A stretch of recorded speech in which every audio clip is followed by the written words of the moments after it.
you were recently diagnosed with ADD, adult ADD. Maybe not so recently anymore, but Right. I also, Andy, just this past January, just a few months ago, I got my first Adderall prescription, and it's changed my life, my friend. It's really it's helping me a lot. Yeah, and not to get serious, although a lot of people feel I do that during my act, but it really is a life changer for me. And now people like parents would get so scared to prescribe Adderall, they let their kids suffer for a long time. And so, no, I mean, it's been a life changer for me. It took me to like age 52 to go and get help.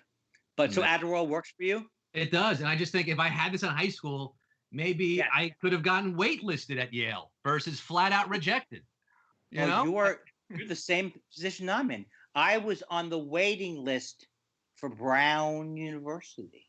The UPS Academy? No. But here's the thing. In college, and I hope this doesn't ruin my reputation. In college, I did something better than Adderall. It was liquid speed. So I knew back in college that this was the way to go. But the dosage we didn't have good dosing back then. We would say in college, once I went to a Grateful Dead concert, kid came up to me and said, "Take 3. They're weak." We didn't even know what they were. All we knew was that 2 wouldn't get us high. The good old days before the FDA got involved. No, but people should get help. People shouldn't be afraid. Although some people makes them nervous, the Adderall. I never took any kind of prescription drug. I was honestly afraid it might just make me duller or make me less interesting or less funny. And it turns out I had nothing to worry about because I wasn't interesting. I wasn't funny to begin with. You don't smoke pot or anything your whole life? I do have my parents watching, and it's not legal in New York State. But no, I actually don't. I don't smoke anything. But edible. No drinking? No drinking either? No, I don't drink. I've been really a good boy, a good little Jewish boy. Yeah, I don't smoke pot that much either, really, that I can remember. This has been a very difficult quarantine, Andy. I know you've had some personal tragedies. I never thought I would. I thought everyone was going to live forever, but now I found out they don't live forever. At 52, you find out Adderall. At 60, you find out mortality. No, I'm losing family members without the COVID crisis. That's my specialty. When Bill Withers died, for example, terrible tragedy, great musician, and I was reading the obits, and it said it wasn't COVID, it was heart disease, and I thought, yes, you didn't get this one, COVID. I felt some sort of pride. We don't need you to kill us. We can die without you, Corona. Okay, well, I'll tell you the truth. The truth is I lost 2 family members in March. Everyone who knows me knows this happened. They were ill for a long time, but the timing was still not good. And but you can survive it is the thing.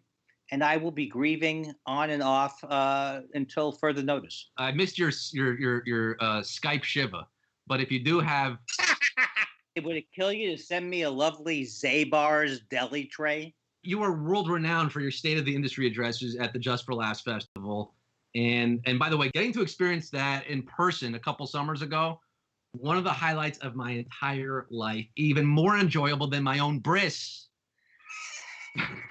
But have you started making notes for your address this summer? Should there be a virtual event? I went the other way. It's like, oh, thank God.